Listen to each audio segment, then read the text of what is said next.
Всем привет! С вами Follaut, это можно назвать финалом для нашего DLC. Наверное. Мне пофиг.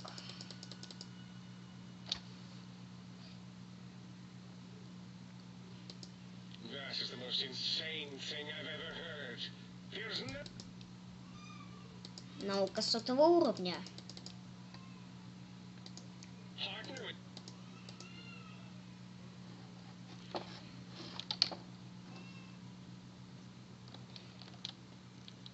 Покиньте мозговой центр. Мне сюда. As it had been in the years before the Great War, Big Mountain, the Big Empty, became home to one of the greatest mines of the 23rd century. The courier watched over the Big Empty for years to come, caring for it and keeping its discoveries safe until they were needed to help others. Which had always been Big Mountain's purpose. Past the laboratories and science, it had always been intended as a place to build the future of all mankind.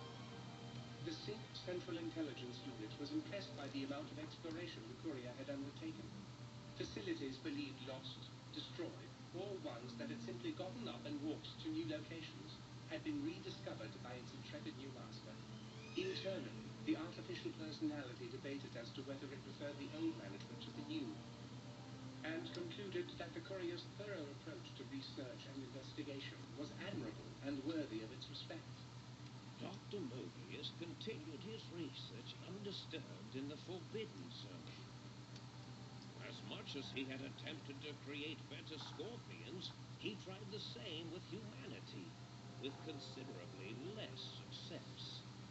These failures didn't bother him overmuch. Once the rush of mentats wore off, he forgot he had failed in any event. After all, the bright young mind who had come to visit him in the Forbidden Zone had already exceeded his expectations. The SYNC atop the dome bustled with the voices of a small town, constantly chirping, arguing, and snarling at each other. Still, this all happened productively in the interests of its new owner. The SYNC Central Intelligence Unit discovered, despite its inversion code, it was comforted by the sense of community the other personalities gave it. The biological research station, obsessed with seeding everything in sight, requested a transfer to the X-22 Botanical Garden, so that it might, in its own words, sensually fertilize the garden's smooth contours. The garden sent back a polite refusal, saying it had prior commitments with a vault it had helped infect before the war. The book chute continued to devour all seditious materials until it nearly choked on a paperclip.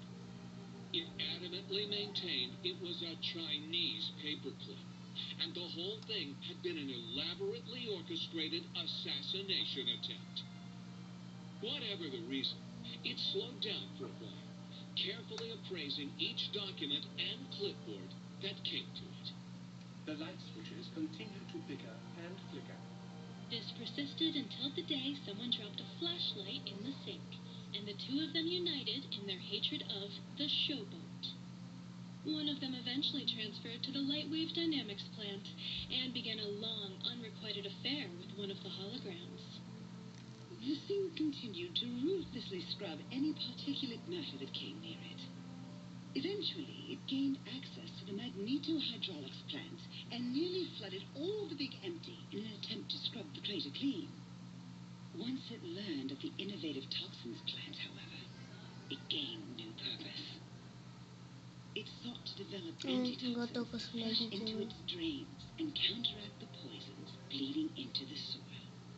The toaster continued its psychotic spree, reducing all appliances in range to scrap electronics and spare parts. After one of its more psychotic episodes, however, the other SYNC personalities decided enough was enough and dumped the toaster in a bathtub. Sparking and hissing, The toaster swore its enemies would rue the day when they had bread and no way to toast it. Muggy did his best to collect coffee cups, although in his quest, he accidentally trapped himself in the Ape's village. It might have been the end for poor Muggy. Except he found it peaceful there, hiding off the kitchens of the think tank professors back when they had been flesh and bone. Well, except for Dr. O, who was an asshole for having created Muggy in the first place. Muggy left O's house deliberately dirty, punishing the dishes and cups that lived there in blind revenge for serving Dr. O. Blind old Jefferson eventually discovered a new sound. Silence. It only made him more filled with the blues than before. It was rumored by the other personalities that he had a brief fling with the light switches. Although he forgot their names much too often and was soon left in the dark as punishment. Autodoc, always gentle and methodical, kept sewing up the courier in all the right places when the skin split open from repeated wear and tear. The Autodoc was just glad to have purpose again. It heard its simpler brothers and sisters who got shipped to the Sierra Madre bored out of their skulls in that toxic dead city. In time, the Autodoc found a way to deactivate the Y-17 trauma harnesses, releasing the corpses they had held prisoner for almost 200 years. As the courier made his way through the X-8 facility, the computers analyzed the test subject's movements.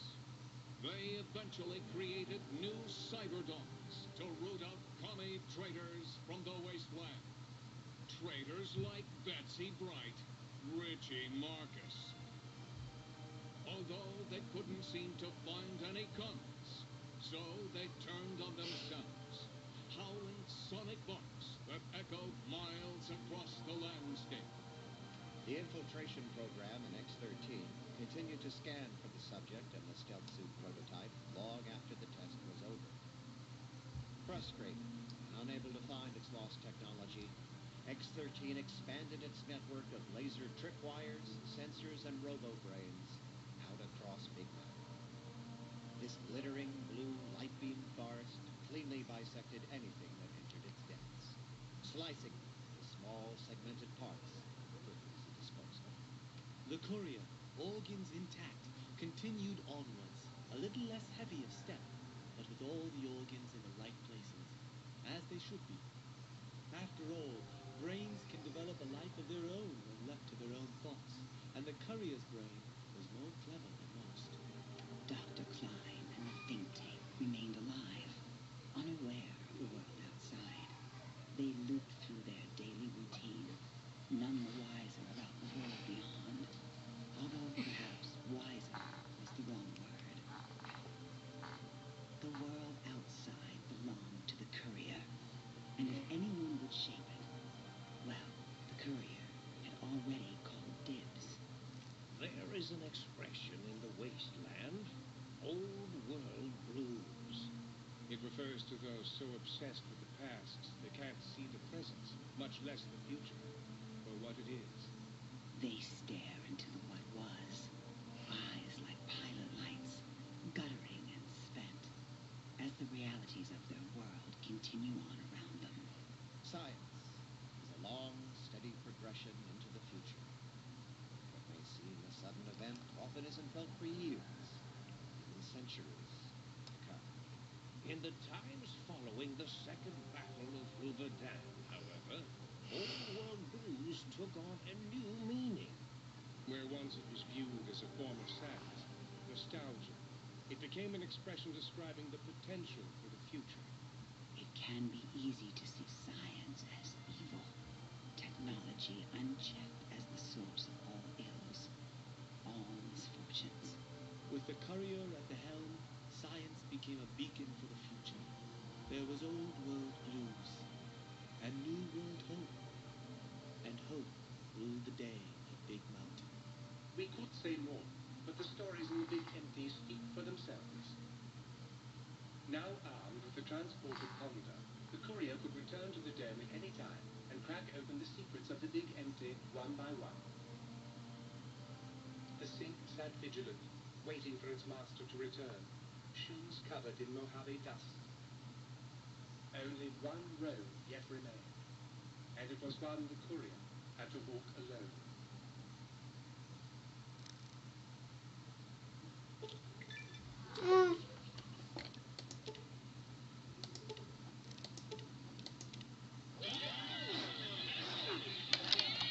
Все, я назад иду. Или я здесь останусь?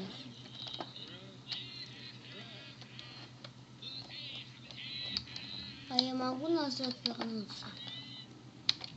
Так, это последний, с кем я должен поговорить. Yeah, I do. It wasn't always O. Okay, so my name isn't O. Never was. It was circular, a single character, digit, but not O. But it...